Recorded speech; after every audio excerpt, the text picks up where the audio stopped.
firman Tuhan di dalam kitab Ulangan, Bapak Ibu. Kitab Ulangan pasal yang pertama sampai pasal 28 maksud saya. Ayat yang pertama sampai ayat yang ke-6, Bapak Ibu, ya. Sekali lagi, ini jarang Bapak Ibu ya saya khotbahkan. Saya mungkin pertama kali mengkhotbahkan judul seperti ini ya.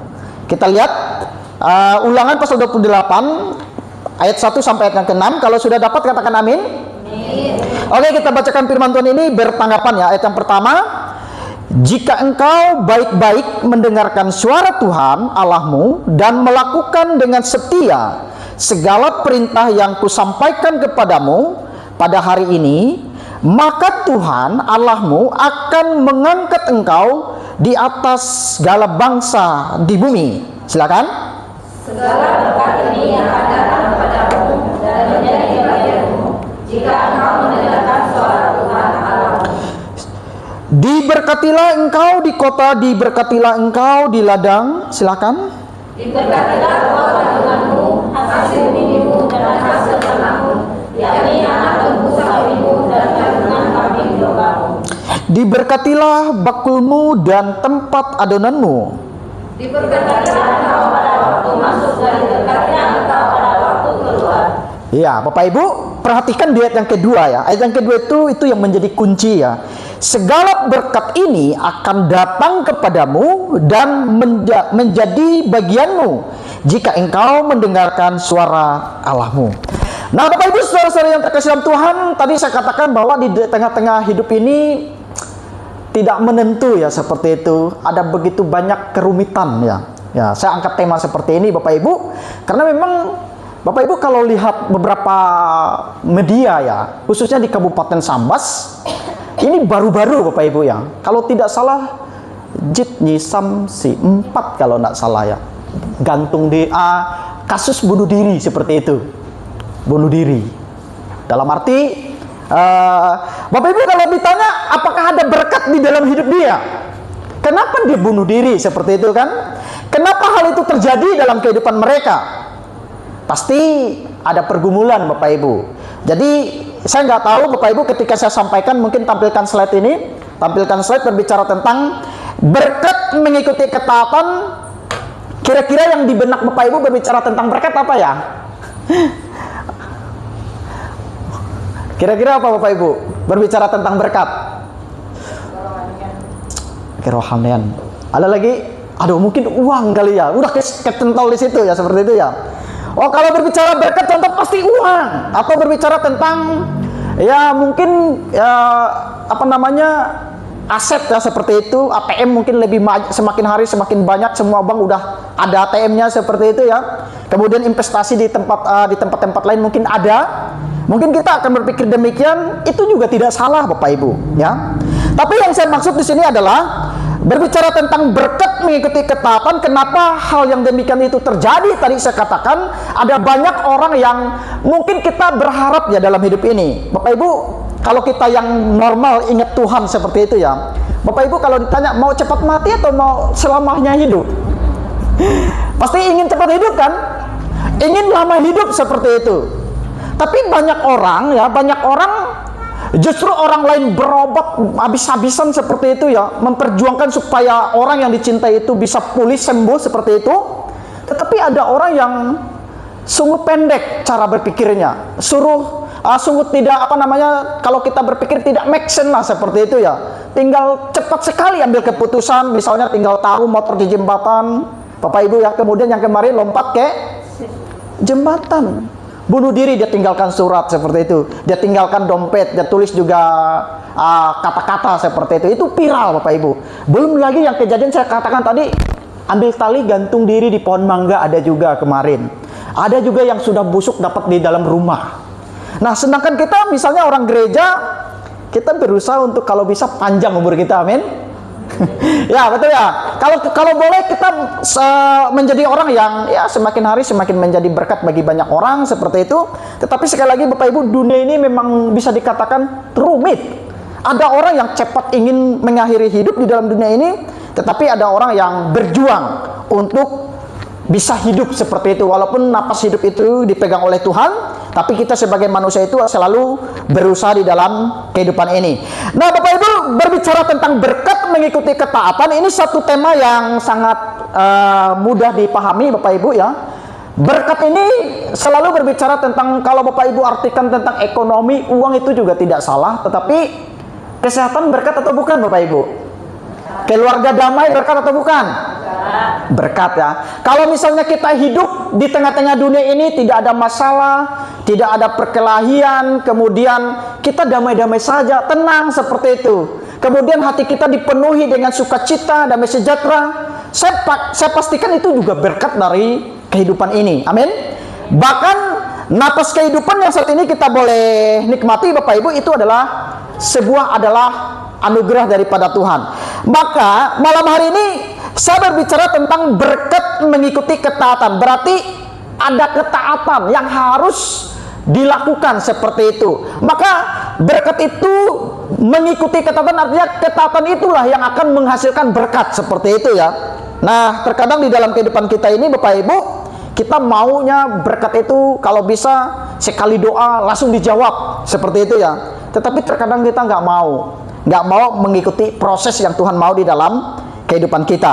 Maka oleh sebab itu di situ dikatakan segala berkat ini, segala Bapak Ibu ya. Jadi segala itu artinya bukan satu berkat ya. Tadi saya katakan bukan hanya berbicara uang, tetapi keluarga kita nyaman, damai, tentram, kemudian tidak ada permasalahan, kemudian saudara-saudari kita akur, kemudian kita penuh dengan kebahagiaan, ada damai di hati kita walaupun mungkin hidup berkekurangan.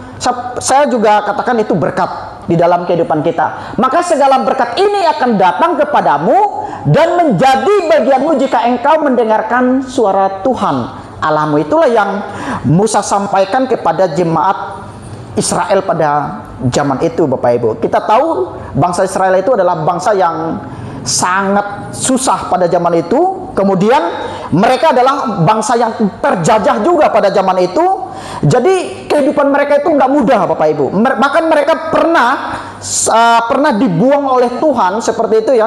Mereka boleh berjalan di padang gurun itu selama 40 tahun. Itu penuh dengan kesusahan seperti itu. Kemudian mereka diperbudak di Mesir juga Tuhan izinkan di dalam kehidupan mereka. Tetapi sekali lagi Bapak Ibu, kalau kita melihat dari zaman dulu sampai sekarang, ya kalau kita lihat bangsa Israel sekarang adalah bangsa yang bisa dikatakan bangsa yang maju, kemudian bangsa yang tidak pernah takut kepada bangsa lain.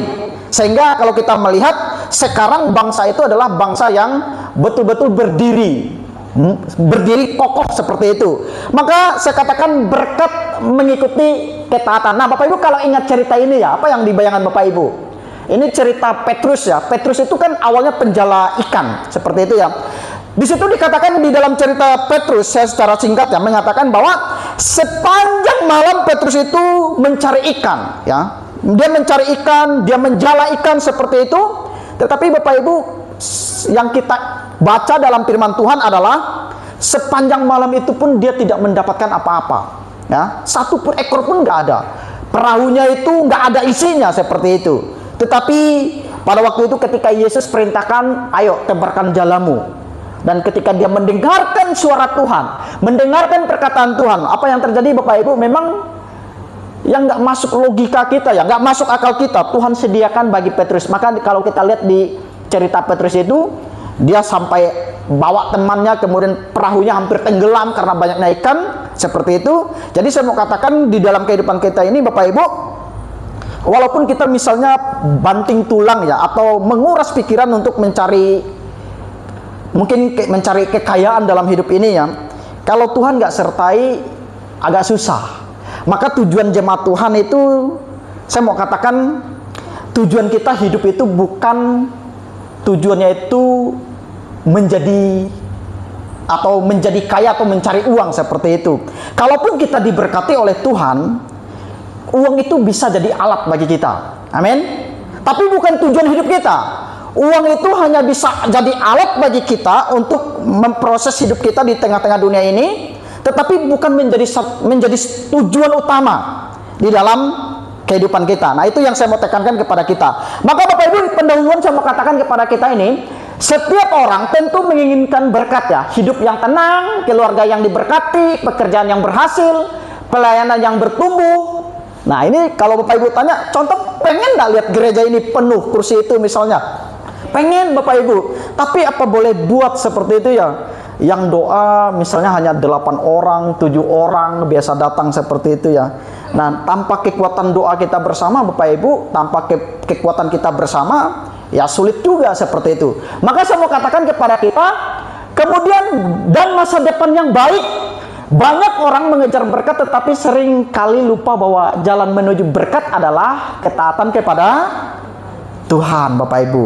Bapak Ibu boleh perhatikan deh dari ayat pertama sampai ayat yang kedua, ketiga dan sampai puncaknya itu Bapak Ibu lihat sampai ayat yang ke-13 itu biasa yang selalu disampaikan oleh beberapa orang bahwa dikatakan bahwa begini, banyak orang yang mengklaim ayat 13 itu kalau jadi orang Kristen itu loh katanya Tuhan akan mengangkat engkau menjadi kepala dan bukan menjadi ekor. Engkau akan tetap naik dan bukan turun apabila engkau mendengarkan perintah Tuhan Allahmu yang kusampaikan pada hari ini kau lakukan dengan setia. Nah ini biasa firman Tuhan yang sering kita dengar. Tapi saya mau katakan kepada kita Bapak Ibu, dalam kehidupan modern ya, manusia itu cenderung berpikir bahwa menyimpan lebih banyak ya berarti lebih aman, dan memberi berarti kehilangan. Dunia mengajarkan lindungilah dirimu, utamakanlah dirimu, kumpulkan sebanyak mungkin. Nah itu yang kita selalu dengar dalam kehidupan ini. Tetapi Tuhan itu berbicara lain Bapak Ibu. Di situ dikatakan, namun firman Tuhan justru berkata sebaliknya, orang yang murah hati tidak akan berkekurangan, melainkan dipelihara oleh Tuhan. Amin Bapak Ibu. Ada 3 tujuan Bapak Ibu. Ada 3 tujuan yang saya mau sampaikan kepada kita. Maka prinsip kerajaan Allah adalah berkat bukan sekedar hadiah. Berkat adalah buah dari hidup yang taat. Maka tujuan ini ada 3. Saya ingin jemaat mengerti apa yang saya khotbahkan tentang tema bahwa berkat itu mengikuti ketaatan. Yang pertama adalah memahami bahwa ketaatan adalah kunci utama hidup dalam berkat Tuhan. Dan yang kedua adalah menyadari bahwa berkat sejati bukan hanya materi tetapi penyertaan Allah. Dan yang ketiga adalah supaya kita termotivasi ya untuk hidup taat dalam setiap aspek kehidupan ini Bapak Ibu. Ini yang saya ingin capai jemaat supaya kita mengerti bersama-sama. Nah poin yang pertama Bapak Ibu yang saya mau sampaikan, poin yang pertama adalah ketaatan itu dimulai dari mendengarkan suara Tuhan. Amin. Maka di situ dikatakan pasal Ulangan 28 ayat 2 berkata, jika engkau mendengarkan suara Tuhan, ya, jika engkau mendengarkan suara Tuhan, ketaatan selalu dimulai sekali lagi dari mendengar. Maka Bapak Ibu kalau coba kita teliti ya dalam hidup ini, baik dalam bidang apapun Bapak Ibu, baik bidang kesuksesan kah, bidang pekerjaan kah, di dalam bidang apapun saja Bapak Ibu, kalau orang itu ya mau dengar ya, mau dinasehati, mau dididik, misalnya anak-anak seperti sekarang kan, kalau mereka mau dengar, mau dididik oleh kita yang berpengalaman seperti itu ya, bukan berarti kita lebih bisa, tapi kita ini udah melewati seperti itu ya. Kalau kita misalnya mau dengar di dalam hidup kita, maka saya pastikan pasti banyak orang yang hidupnya terlepas dari kebodohan, terlepas dari persoalan ekonomi. Kalau dia mau dengar, setuju enggak kira-kira? Kalau kita mau dengar dari kecil misalnya, kalau orang mau dinasehati, kalau misalnya orang sudah nggak mau dinasehati Bapak Ibu agak sulit seperti itu ya. Apalagi udah ego itu udah ada di dalam diri, seperti itu ya. Egois itu udah ada di dalam diri, maka sehebat apapun nasihat itu dia tidak akan bisa terima. Maka saya mau katakan kepada kita ya, banyak orang gagal karena tidak mau mendengar ya. Banyak orang tidak mau taat kepada Tuhan karena tidak mau mendengar Tuhan. Lebih mendengar dunia daripada Tuhan, seperti itu. Padahal Alkitab mengatakan iman itu timbul dari pendengaran, dan pendengaran oleh firman Kristus. Bapak Ibu, bisa nggak kita misalnya semakin hari bertumbuh di dalam iman, Tapi yang kita dengar apa? Gosip terus, misalnya kan, ngumpul dengan orang-orang yang ya selalu setiap kumpul ngomongin orang seperti itu ya. Nggak ada bahan lain seperti itu, jelek-jelekin orang. Kemudian nggak ada bahan lain dalam arti ya pikirannya kan banyak tuh perkumpulan-perkumpulan yang aneh-aneh Bapak Ibu ya. Ada misalnya kalau anak-anak muda itu main slot seperti itu, ada kelompok-kelompoknya seperti itu, ada grup-grupnya seperti itu. Nah, kalau hal-hal demikian Bapak Ibu, saya mau katakan kepada kita agak sulit ya. Agak sulit orang mendengar firman Tuhan, tapi mereka akan lebih mendengar hal-hal yang begitu. Maka saya mau katakan kepada kita adalah ketaatan dimulai dari mendengar suara Tuhan. Malam hari ini Bapak Ibu mendengar suara Tuhan ya. Walaupun melalui manusia berdosa seperti itu ya. Tapi walaupun saya itu bukan rasul, bukan nabi, nabi dan rasul itu sudah tidak ada, tetapi fungsi rasul dan fungsi nabi itu masih ada. Seperti itu. Maka saya mewakili orang yang dipilih oleh Tuhan untuk menyampaikan firman kepada jemaat Tuhan, bukan jemaat contoh, jemaat Tuhan, jemaat yang saya kasihi, jemaat yang sama-sama kita berjuang dalam hidup ini untuk memberikan yang terbaik di dalam kehidupan kita. Dan yang kedua adalah, saya mau katakan yang kedua Bapak Ibu nih, ketaatan sering menuntut pengorbanan Bapak Ibu ya. Dan sekali lagi Bapak Ibu, kalau kita katakan cinta kepada istri kita, boleh nggak misalnya kita nih cinta nih pada pasangan hidup kita, tapi nggak ada sesuatu yang kita buat untuk mereka. Ada pengorbanan nggak? Nggak ada Bapak Ibu. Pengorbanan itu selalu disertai dengan tindakan nyata yang harus kita lakukan. Tapi banyak sekarang Bapak Ibu orang menyia-nyiakan ya kesempatan itu. Maka ketaatan sering menuntut pengorbanan. Taat tidak selalu mudah Bapak Ibu. Sekali lagi, kadang Tuhan meminta sesuatu yang berat. Contoh seperti itu ya, misalnya Abraham. Abraham itu Bapak Ibu tahu, kita mendengar cerita di Alkitab bahwa Abraham itu susah sekali mendapatkan anak seperti itu ya. Di umur yang sangat tua pun baru Tuhan kasih. Setelah Tuhan kasih, kemudian Tuhan minta. Kemudian Tuhan suruh persembahkanlah anakmu Ishak seperti itu ya. Supaya Tuhan mau melihat apakah Abraham itu taat atau tidak. Maka Bapak Ibu kalau kita melihat cerita Abraham itu, dia taat Bapak Ibu. Dan dia bawa anaknya ke gunung ini ya, Gunung Moria ini. Kemudian dia mau bunuh.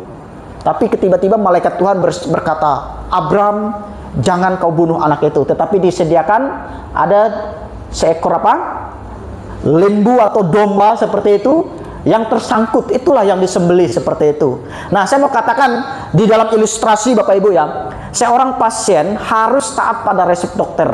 Obatnya mungkin pahit, tetapi menyembuhkan. Begitu juga firman Tuhan, kadang berat, tetapi membawa hidup Bapak Ibu. Hidup yang di sekarang dijamin hidup di dalam surga. Lebih komplit lagi seperti itu Bapak Ibu. Jadi saya mau katakan kepada kita Bapak Ibu, ketaatan itu sering menuntut pengorbanan. Maka ini tadi saya katakan bahwa orang kalau sudah menyukai yang manis-manis seperti itu ya, nggak mau yang asam, nggak mau yang pahit, nggak mau yang pedas dalam hidup ini, maka orang itu akan biasa-biasa saja Bapak Ibu. Tapi kalau orang pernah merasakan pedas, pernah merasakan asam seperti itu dalam hidup ini, dia akan kuat dan kokoh. Dan biasanya orang-orang seperti itu yang selalu dipakai oleh Tuhan. Itu ada pengorbanannya Bapak Ibu. Jadi saya sebagai hamba Tuhan pun gak mudah Bapak Ibu ya. Dipanggil Tuhan dalam keadaan fisik yang Tuhan kasih berapa umur seperti itu ya, dalam memiliki fisik mata yang bisa melihat dengan dua seperti itu. Tapi Tuhan panggil dengan keadaan seperti ini, tapi tetap Tuhan proses dan Tuhan pakai seperti itu. Jadi saya mau katakan kepada kita, ketaatan sering menuntut pengorbanan. Dan yang ketiga Bapak Ibu saya mau katakan, yang ketiga adalah berkat Tuhan itu mengikuti orang yang taat. Maka jelas Bapak Ibu dikatakan di dalam Ulangan itu, segala berkat ini akan datang kepadamu. Perhatikan, bukan kita yang mengejar berkat, tetapi berkat yang mengikuti orang taat. Bapak Ibu yakin enggak dengan hal demikian? Yakin Bapak Ibu? Ada iman enggak? Maka Bapak Ibu kalau orang didoakan itu ya, Ini yang terkenal misalnya Pastor Andi Simon yang biasa tepuk-tepuk sembuh seperti itu ya. Kemudian ada siapa lagi orang Batak itu satu, Lubis, kalau tidak salah yang datang kemarin, itu juga dia KKR seperti itu ya. Tapi saya mau katakan biasanya kalau kalau memang orang yakin seperti itu ya, biasanya didoakan itu sembuh Bapak Ibu. Bahkan ketika kita ngusir setan kan, kalau dia betul yakin dan kita doakan, iblis itu akan lari dalam nama Yesus seperti itu. Nah Bapak Ibu, kalau Bapak Ibu tanya percaya nggak percaya dengan mujizat, saya percaya mujizat ada ya sampai sekarang ya. Cuman ya di dalam kehidupan ini bukan mujizat yang terpenting, amin. Bukan mujizat yang terpenting Bapak Ibu. Yang terpenting adalah nama Mama Ellen, nama Ma Aja dan jemaat Tuhan sudah terdaftar di sorga. Itu yang terpenting. Itu mujizat yang terbesar.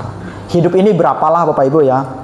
Bapak Ibu, walaupun kita contoh ngomong hidup sementara, memang Bapak Ibu hidup ini memang sementara. Kadang saya katakan kita nggak masuk akal. Ada satu puyuh kayak kura-kura seperti itu, kemudian diterbangkan oleh elang, kemudian elang itu udah nggak mampu pegangnya, kemudian kura-kura itu jatuh, kemudian menimpa orang, tiba-tiba kena kepala orang itu mati seperti itu. Kadang-kadang kan nggak masuk akal seperti itu. Tapi hidup memang begitu Bapak Ibu. Kadang-kadang ada banyak hal yang bisa terjadi di dalam kehidupan kita. Maka saya katakan kepada kita adalah Matius sangat jelas mengatakan di sini, dikatakan carilah dahulu kerajaan Allah, maka semuanya itu akan ditambahkan kepadamu. Jadi berkat Tuhan itu meliputi damai sejahtera Bapak Ibu. Ada damai? Amin. Ada hikmat. Nah ini juga Bapak Ibu, ada banyak orang yang on dalam hidup ini Bapak Ibu. Dikasih tahu nggak mau tahu, itu namanya orang apa? Orang bebal Bapak Ibu. Orang bebal itu kan dia ngotot, saya yang paling benar. Kasih tahu nggak mau tahu, inilah namanya orang bebal. Dikasih tahu nggak mau tahu. Maka kemudian ada perlindungan, ada kecukupan, ada sukacita, ada keluarga yang diberkati. Berkat terbesar adalah ini Bapak Ibu. Apalah arti hidup kita kalau hadirat Tuhan nggak ada Bapak Ibu? Di dalam rumah tangga misalnya penuh dengan